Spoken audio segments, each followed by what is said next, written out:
It's just extraordinary, beautiful. I hope you are all enjoying that. That was a wonderful promo for the fabulous Australian musical, now the international musical, Atomic. And today, on Backstage, on Dunera, I'm very delighted to welcome Phil Foxman and Danny Ginges. G'day, guys. Hi. Hi. Hi, Jeff. Yeah, look, thanks for coming along.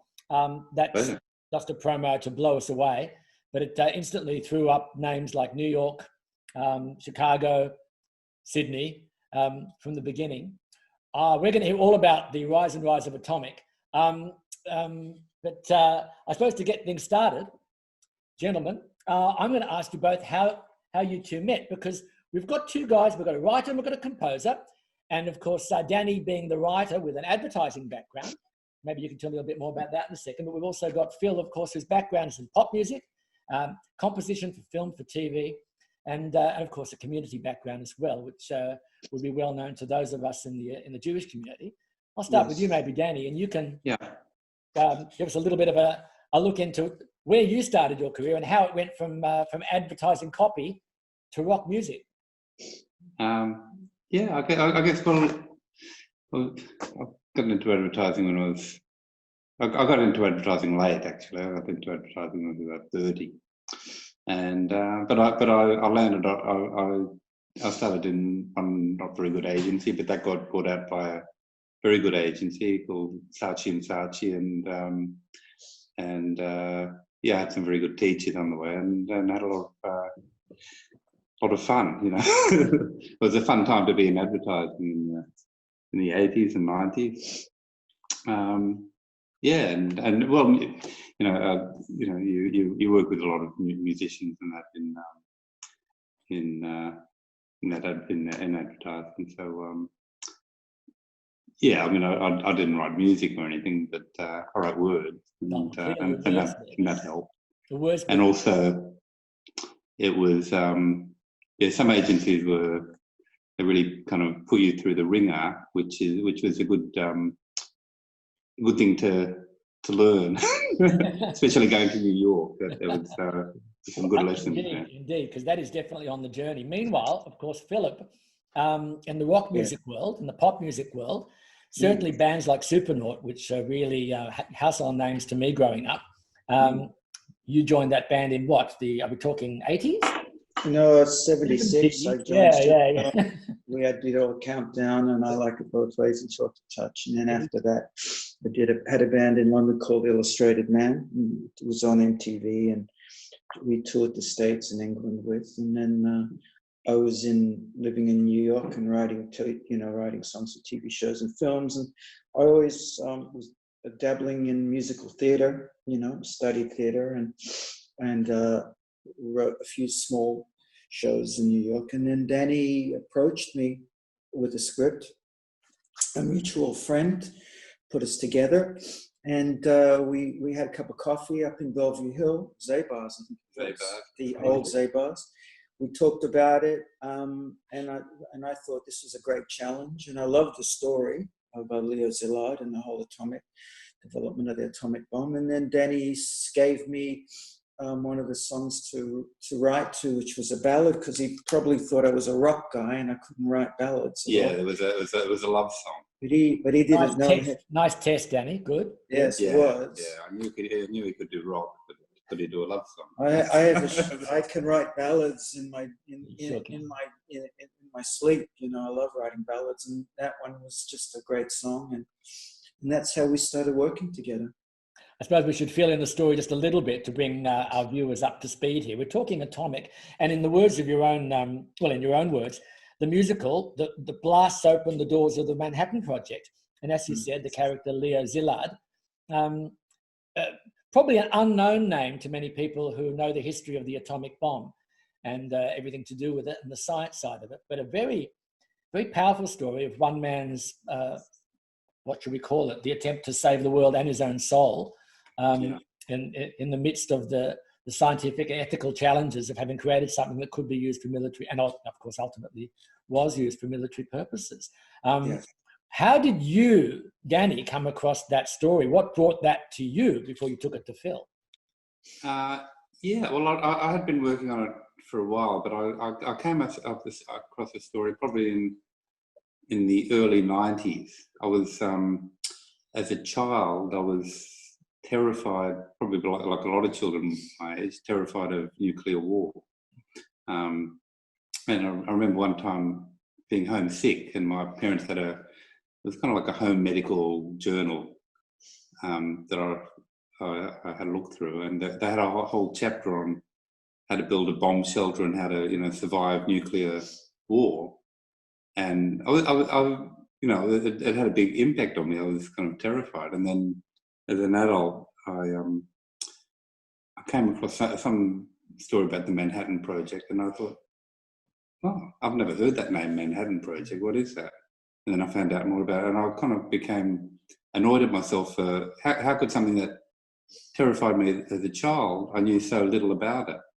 So, I started reading about it, and I read a book called, I can't remember what it's called, Making the Atomic Bomb. It was a big red book. And this character, Leo Szilard, kept coming up in it from the very beginning till the very end. No other character, and I'd never heard of him. And I thought, how come I've never heard of him? I was annoyed with history for, burying this amazing man, amazing person. And the more I read about him, the more interested. And I kind of became angry that he'd been lost to history. And when I get angry, I write. That seems fair enough. Yeah, the inspiration to be creative comes from powerful emotion. Anger is good as anything. Yeah. I should actually point out to our viewers at the moment, if they've got a comment or even a question, pop it in the chat, and we can, because we're going live today on Dunera on Backstage with Danny and Phil, we can put that to them, or we can drop in your comments. So please do. Okay, you've met together on the subject. Obviously, you've known each other beforehand, but no, really. we met. Oh, well, tell me about that, because I knew both of you independently. Yes, we didn't know mutual friends. Assumed you had always known each other. No. So what feels like we have. So what happened is I wrote. Well, I had written it as a film, and it sat on the shelf for a number of years, and then I took it off the shelf and I started working on it again. And I thought, oh, music should be a part of this. Maybe it should be a musical. I had no idea what a musical was.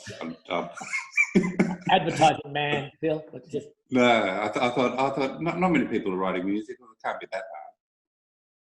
Little did I know. So our mutual friend introduced you. So that's when David came. Yeah. No, it took me a long time to find Phil because anybody I knew in music industry or related, I'd ask them the same question. Are you a composer? Do you know a composer? Do you know anybody who might know a composer? And I had friends tell me, or one friend told me, don't bother in Australia, just come to New York because you won't find anyone in Australia.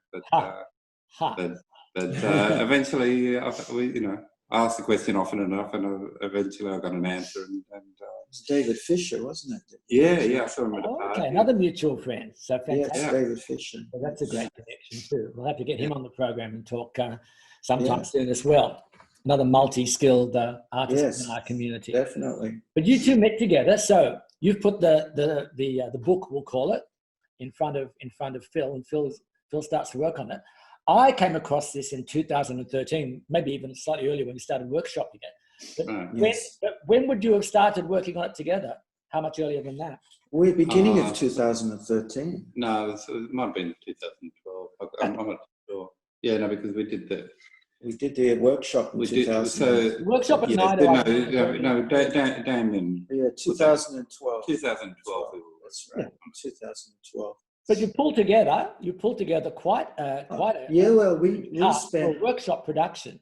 Just for our viewers' purposes, a workshop production is often, a couple of composers, a composer, a writer together with 3 or 4 actors around a table, maybe a piano. I got invited to come along and see a workshop with a band, a cast of quite stellar musical theatre performers. you were able to pull together. And of course, the opportunity to invite people, producers, other creatives to come along and give feedback. Fantastic opportunity, but an amazing showcase for a new piece of work. Well, I mean, look, the interesting and it kept going. Look, I think that between the story and the songs we were working on together, it attracted some very good people. Like it started in Sydney, but in New York as well. People wanted to get involved in that, like on every level. Like, Perhaps maybe at this point we should mention one of the key people involved, because it's very sad news today that Michael Falzon, who was your original Leo Szilard, he was, and was the performed not just in workshops but in the full production of it, has passed away overnight. It's very, very sad. Yes, devastating. It was devastating, and we were planning another version of Atomic with him, and that was the one he was hopefully going to be coming out to do with us after his illness. So yeah, it's we're really going to miss Michael. He was a wonderful friend, collaborator, just an amazing force. Michael was an amazing performer, and probably very much part of the original success and impact of that workshop musical, because absolutely. Look, he really brought that the character of Leo to life, and I think seeing how it came to life like that really encouraged us to take it further. And he continued to develop it with us. He was always at the workshops since and all the between different productions, and he was very much a force for helping us develop Atomic. So later in November, a full production in the big theatre, the big theatre at NIDA, full production, full set, incredible band, the whole thing. Again, even more big names in the cast. Yes, and multiple performances of that, and obviously made a big splash. Tell me about the impact.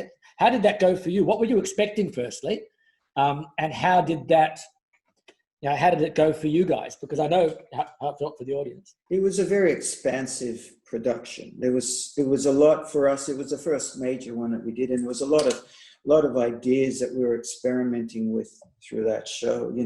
Some of them stayed, and some of it, by the time we got to New York, we had taken out. But it was a great experience for us, because it was the first time we actually saw it on the stage. And when in front of an audience as well. So I got a lot out of it. Yeah. I mean, we had, like, Phil had a friend that we involved early, Damien Gray from he's a New York director. Yeah. And Phil had. I worked with him in New York in some different productions, so he came over, and he helped us a lot. Actually, Damien was part of my. So I auditioned Phil with the writing a love song, and Phil kind of auditioned me by saying, "Oh, can I send the script to a friend?" So the friend was Damien, and Damien said, "This is very interesting. Let me know what happened." We sent him a couple of songs, and then Damien said, I want to be attached. And then once that happened, it was kind of like he steamrolled in. It's an interesting thing in the creative process, because I think the history of all the successful shows, certainly musicals, has always been those that have workshopped like you did, taken feedback, and been open to feedback from highly qualified, talented people. Sure. Like Damien. And be open to dropping things and bringing these things up. We've seen it in many musicals, even some that have come to Australia, very different from having been on Broadway, and clearly the other way around with Atomic. We had to drop the goat. We had a goat. we had a funny thing. We were going to use this goat in the scene, like they were testing the atomic bomb, and they were testing it on goats and things. Yeah. And so at one stage, Damien, he's a wonderful, crazy director, he thought, well, let's get a real goat. And so we went through the process of looking at what it would involve using a goat on stage. and that would have to drop into a box when the explosion went off. Would have to be. So we ended up not using a real goat because of all the issues involved. It would have cost more than the lead. And the cleaning after the goat. No, you are pulling my goat's leg here. No. We ended up getting a goat made for you have to get you have to give an enema before the show. And we had to have a goat whisperer. I'm serious. Stunt goat? We'd have to get we got a puppet goat. We got a puppet goat that we ended up using. Sacrificial, yeah. But we gladly dropped the goat from the show for all the continuing we dropped a lot of versions, things from the show. But, well, on a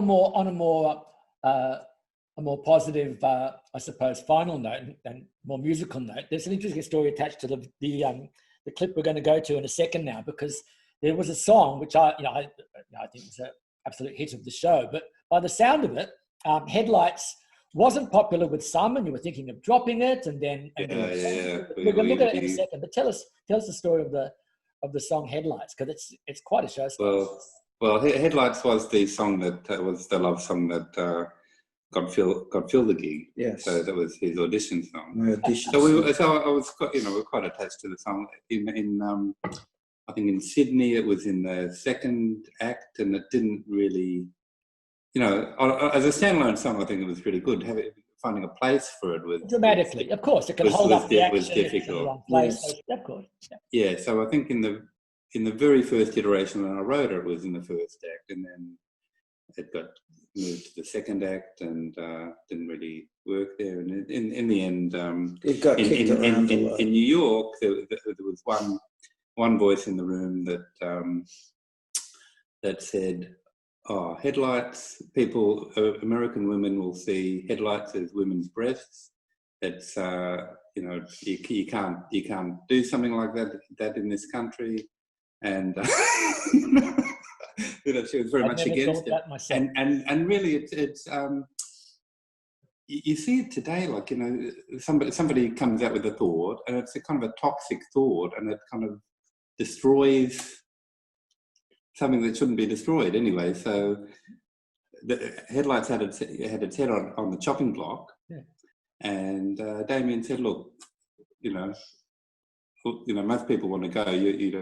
I was the only one who was, probably Phil as well. We were fighting. We were the only ones who were fighting for it. It's an important song. And Damien said, "Can we lose it?"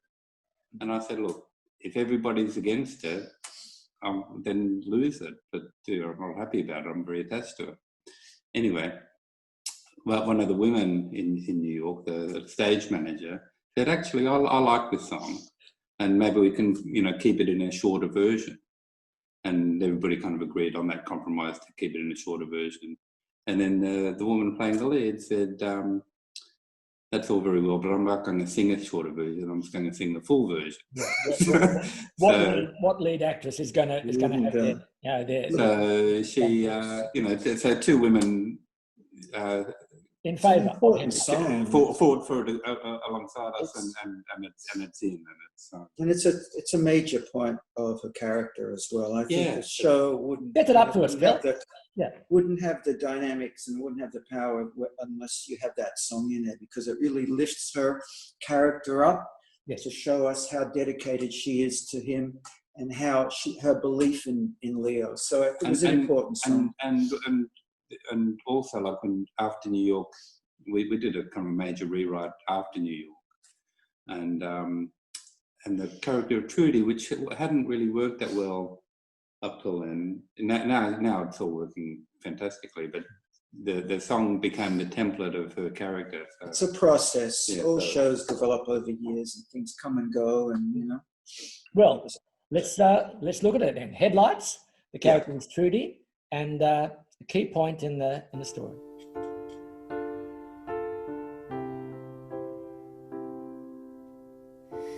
Here I am again, on my own again. Is this a life that I've chosen? In love with a man who's in love with his work? Will I be spending my life alone? I've known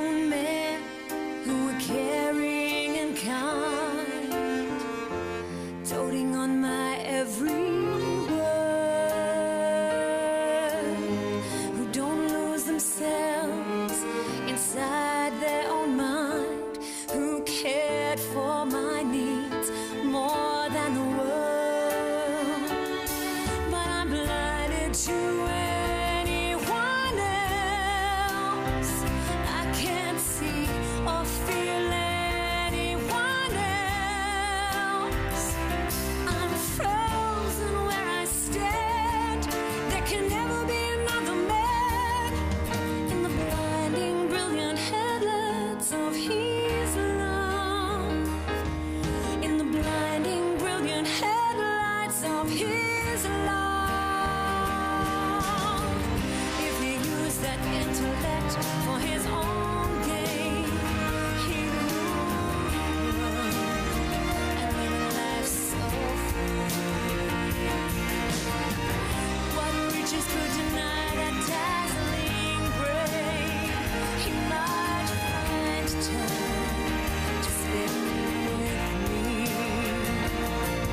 but he always leaves his own needs in the rain. A better world is all he wants is pain. But I'm lonely, but how can I complain? I wouldn't want him any other way.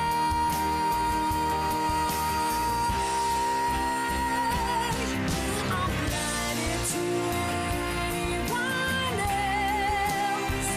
I can't see or feel anyone else. I'm frozen where I stand. There can never be another man in the blinding, brilliant headlights of his love. In the blinding, brilliant headlights of his love. In the blinding, brilliant headlights of his love. In the blinding, brilliant headlights of his love.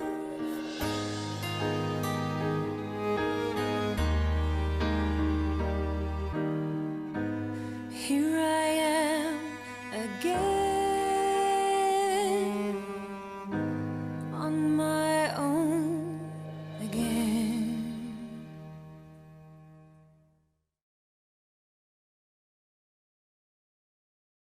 Fantastic. Headlight. Bronwyn Mulcahy.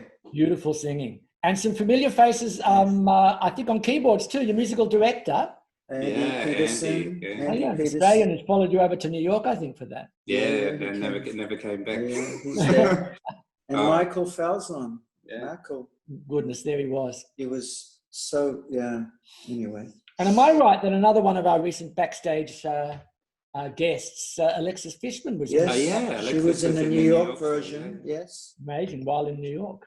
Yeah, all the way in New York. It was great having her involved as well. She was fantastic as Leona. She was Leona. Yeah. I mean, a lot of the New York, the talent there were kind of nuts, but she was kind of the same force. She was the same force. That's a bonus. That is a bonus. Hey, Yeah. She worked take with us us through- on the. No, go She on. worked with us also during some of the workshops in Sydney. Yep. Oh, no, amazing talent. Take us Yes. through what happened next, because New York was only the beginning of the journey, is only the beginning of the journey. But so Atomic has now been performed in many. We'll start with the American cities because it's been all over. Take us through the tour and the rise and different productions of Atomic so far.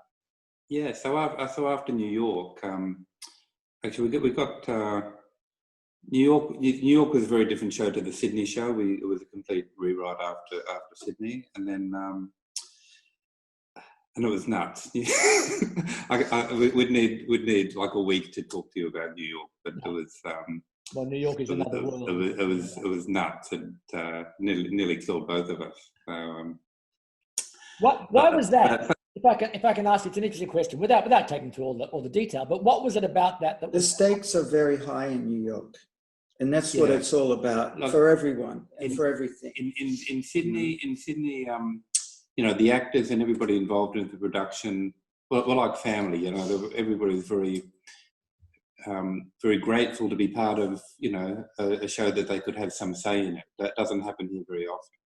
You know, people that, you know, Michael, from the ground up to be involved in something. Yeah, and they can suggest a change, and we say that sounds good, let's do it. And you know, so they're part of the DNA rather than just, you know, putting on a costume and stand here and do what do what you're told. But New So York, you know, and New York, developing a new show is nothing new there. That's where people develop shows. It's a business, and how well the show is received depends on, you know, makes a difference to the next show you're going to be involved in. So there, it's if you want to change a word and the actor doesn't agree with it, you say no. Have high status and the impatience. I imagine the impatience of Broadway and the world. Yeah, no, it's a big the band and the demand, and it's so high over there, and you've got to be right on top of your game in every way. And there's all the union stuff you got to deal with as well. Making appointments to deal with the lead singer, female singer after the show. It was challenging, but we got through, and we're really proud of the show. And then from there, it got licensed from Michigan. Yep. Yeah. So a couple of things happened after New York. So when we were developing it there, or when we were developing it here and there were a couple of Americans on board. And, there's something I wouldn't feel comfortable about, something that this doesn't feel right, and I'd be told, well, your background's advertising, our background's theatre, you're Australian, we're American, we get it, you know. You just shut up and let us do our job, kind of thing. And I didn't argue with it because I thought, okay, well, that makes sense. I've got a lot to learn, and I'm here to learn. And when we got over there, I could sit with the audiences. I could talk to the audiences about how they felt about it, and so they couldn't say that to me. They'd say, "Well, I don't know, but I'll ask the audience." That was it. They were there, and I could see how they were reacting. And when the reviews came out, some of the reviews we got good reviews. At the times we got like a mixed, not so good review, and but a lot of the criticisms of the show in the reviews, and from friends, I agreed with, and I thought, well, I'm actually not happy with the show as it currently stands, and we rewrote it.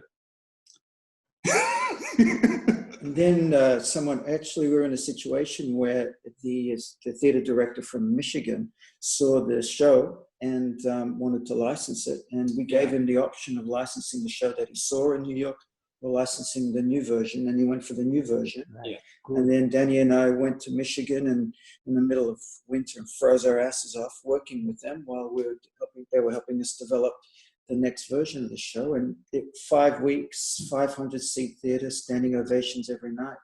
And that's a great opportunity. I mean, in terms of a gift for you to have the opportunity for a new theatre to say, yes, do the new version, do the new work, and to actually let you move it on from what New York had seen. We were there for a month in rehearsals. We were with Andy, who was our music director from Sydney and in New York. So he was there with us, and worked out really well. And it was a blessing. It was just the best thing that could have happened to us. And then we went to St. Louis, Missouri. Yep. And that was a really interesting production as well. And then from there, it got licensed in the Equinox Theatre. We'll talk about. Is that Denver? Is it? Sorry. That's Denver. The Equinox. Equinox Theatre in Denver. Yeah. But in St. Louis is Scott, the theatre director. He actually asked us before Michigan asked us, but he put it on later. But he's a genius. He's got a little tiny theatre in St. Louis. He does a different. He's called the bad boy of musical theatre. The bad boy. He's written about 5 or 6 books on musical theatre. And he's he's a real kind of icon in the business, and made a great production. It was a sort of in around sort of production. It was great. Well, that's a great bit of creative input and collaboration. Yes, that was positive and not just critical. Yes, all of them, and the reviews were great in all of those. And then Denver was great as well. I mean, they've all taken on. Then after that, I went to Perth. Yes.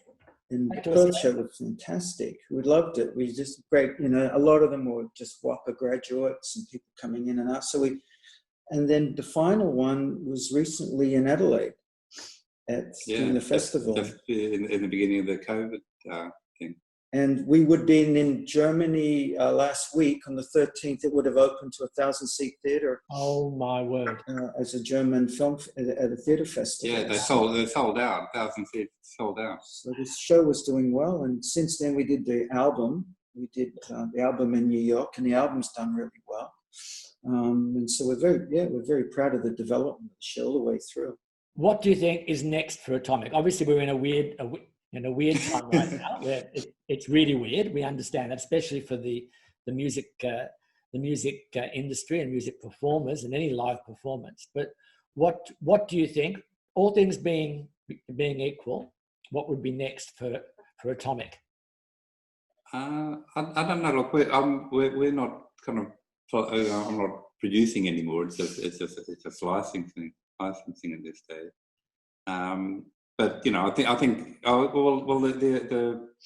What we did for Adelaide, we did a shortened version. So it's still. We did a short version for school versions. But one thing I'm really looking forward to trying to make happen is a production possibly down at Cockatoo Island in front of an audience, filmed and then edited and then released on Netflix or somewhere, or one of the stations somewhere, because I think it would be an amazing production, and visually as well, over at Cockatoo Island. So we're sort of talking to a few people about that at the moment, trying to make that happen. But in the meantime, we're with a really great licensing company, and they are looking for more licenses of the show. We're marketing it basically around the world. I mean, if it can be Australia, all over America, Germany, it really, and obviously it's an internationally fascinating story with implications for everyone in every country, always. It's kind of a timeless story. So it's indeed. And Phil, at the moment, but your band, your newest band also has just released. We're about to release our new album. The band's called Distant Drum, and we've been playing around for the last year and a half, doing all the clubs. We did Sheer Madness actually as well, which was really great. We did Lazy Bones and Frankie's Pizza, and we've been working on an album, and the new single is going to be coming out on Monday. It's called Reaching for Air. It's basically us trying to talk about climate change, and the first line of the song is talking about trying to reach people and understanding what climate change really is, because there's a lot of climate change deniers. And then more issues started coming into the news, and they're very applicable to the song. So I'm going to just ask you how you're coping with all of this weirdness at the moment, both of you, individually, collectively. What's keeping you busy and keeping you sane in this rather strange time? Oh well, me, I've got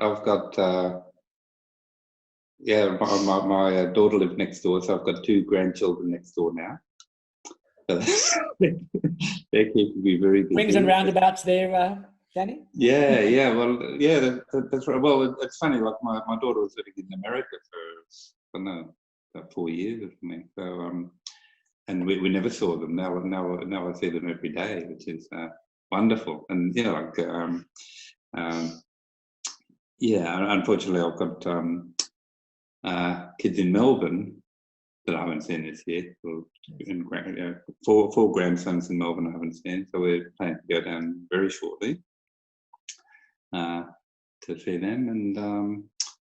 I've been spending a lot of time in the garden and writing. We're working on another project, and it's very slow going, but it is moving forward. And I've got my band, and I'm working on a couple of other projects as well. I have a film that we're looking for finance for, called Dreams So Real, based in 1975. Son of a Holocaust survivor, wants to be a musician, getting pushed back from his family, meets a young English immigrant, and they form a band, and they deal with anti-Semitism, homophobia, and it's all as a rock band together, and they go ahead and help each other follow the rocky road to realizing their dreams. So well, we're gentlemen, busy. I'm gonna thank you for being our guests on Backstage today. No, it was fun. Thanks. Wonderful Thanks for inviting us. hearing more to the background of Atomic, the rise and rise of Atomic.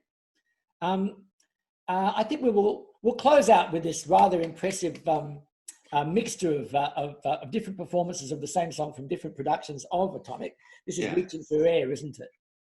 No. No. No. So this is what I tell myself. What I tell myself. What I tell I'm myself. thrown by that. What I tell myself, which is okay. Yep. I'll let you introduce what's happening here in Atomic when we hear what I tell myself. Good night. Thanks, guys. Yeah. Okay. See you guys. And thank you. Bye.